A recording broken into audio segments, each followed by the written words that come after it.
we didn't make a big revolution with the boat. We're more like we are interested about that he was like a very strong boat, and that's why we chose it. That's why Jeremy chose it, and he was already quite special on the last Vendee Globe. So we didn't make some big change. The keel is the same. So this boat is essentially the same as Desjoyeaux sailed it when it was Foncia? More or less, yeah. The only thing that's big change is that we've got a new mast and a new boom, and all the rig is new, new. What was the reason for the new mast and boom? Was this like a reliability thing to get it around the world, or is this a performance change, or is this a... More performance change, and also because we broke the mast in April with this mast. When did you break the mast? In April.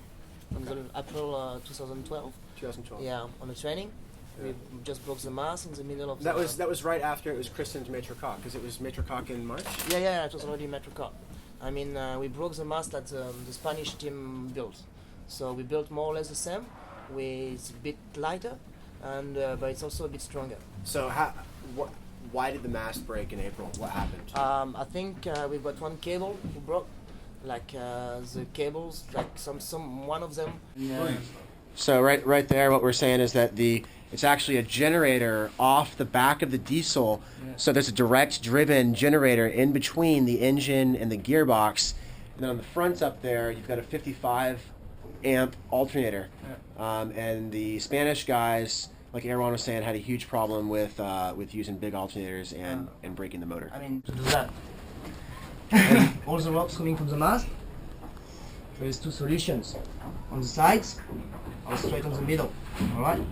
So all the ropes are coming from the mast, right here, going through, and after that you can do the computer, and so he's sitting here, he's sleeping here, he can do everything here, and he can have a look on his sails here, he can have a look on the front sails here, from here, you know, and when he's tacking, he just can change his...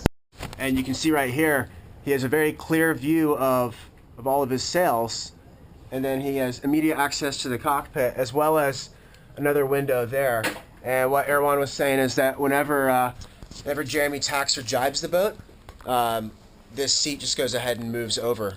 And he has another NKE repeater and another monitor over there for all of his navigation and communication. And even if it's moving a lot, you know, like it can flip like comfort. It's essentially like it's a big beanbag pillow. That's all it is. And if he's got time, if he wants to sleep like more than 1 hour, he just can go on his bed, kind of bed. Yeah. But we more like we use it more like to put the stuffs on it. You know, like all the things that we can move. Yeah. All the safety things, like the safety bags and food and whatever there is on board. You just can put everything here. And like you can see. So this is the view right here. Is if you crawl back, if Jeremy capsizes, if he has to get out, that's where he's got to get out. So hopefully he never has to see that view, but it's there. You see what Erwan's doing right there? We're watching that little valve right there. So this is for all of his water ballast, filling the tanks whenever you tack or jibe, and he can transfer it from inside or from out in the cockpit. So you can see right there, we've got some Genasun batteries from Bruce Schwab, and Jeremy's using Genasuns. Erwan's saying they're super happy with them, no problems, and you know.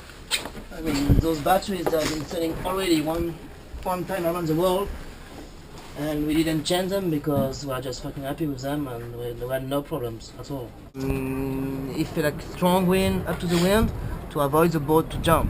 You know, we put more weight on the front, but like that the boat is not jumping all the time. Otherwise, when it's jumping all the time, like it, you can break it. So it's more like to be more weight. Wow. Right, it's a big tank, huh? Wow, yeah. I did not realize they had ballast tanks center line in the front of the boat. It seems counterintuitive, but the boats are that freaking fast. Yeah, there is front, medium, and the back also. Center line. Yeah. Wow. Centers over there. Wow. Front, and on the back also. It's just learned something else from Erwan here. I mean, these guys are literally trimming the boat itself. They have the ballast tank center line, front, middle, and back. If this boat is capsized, we've got these beacons that the organization gave to us, just like to be able to put a beacon through the speedo, you know, So we just remove the speedo, put the bacon, and we've got also like a VHF iridium phone. So like this, the guys, they are able to call the organization, to call anyone, just to ask for some rescue, you know. So it's kind of new, because remember like last time with Johnny Cam, Yeah. he couldn't call anyone because Yeah. he was Capsized, and he couldn't call anyone. He was missing, and then Exactly. Ryu came and. So yeah. but now this kind of things here. This is brand new from the last one now. And what he just said, he said that it was brand new from the last Vendee Globe. So what we're gonna do, what can happen? Just take his hammer, and he's cutting everything here. Like this, he can escape from the boat from inside. And Here, but this is the interesting thing that Erwan was talking about, is that every single halyard, you see Jinniker halyard, Spinnaker halyard, and I don't know what ZS is, probably fractional or something, but everything comes through here through these two carbon channels that Desjoyeaux put on the boat. That way nothing's going, you know, even over the cockpit or around the sides. So there's a lot less friction, because everything's a home run. Everything's just a straight line, less friction, and then just comes back here to the, you know, your halyard winches, and then your primaries for the sheets right there. steering, you can use the steering things, and also you can play with all the ropes, you know. It's not like a small steering thing on the middle of the boat. It's like this thing, he was the first guy who did that, you know. Like telescope it, alright. So if you want to tack or to jibe, you still can do it, and use all your ropes. So it's also Michel who did that first one.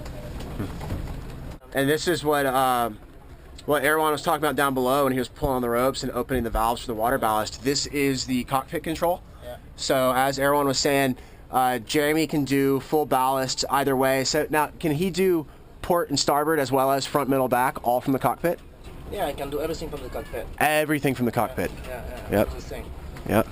I mean, at the beginning, he was doing it from inside, and his goal was to be able to do it from the cockpit. So he removed everything from the cockpit now. So now we can use everything from the cockpit. Not much. The boat is gonna spend like more than 80% of the time under autopilots. You know, the guys are more like looking for the meteo, for the strategy, and also for sales and stuff, but not to steer so much. You know, they're gonna steer when it's like quite comfortable, or when they want to go a bit faster. That's it. Otherwise, you're gonna put the autopilots. So you're saying that the head stay and cap shrouds are all PBO? Yeah. And everything else is Spectra Denima? Yeah. Okay.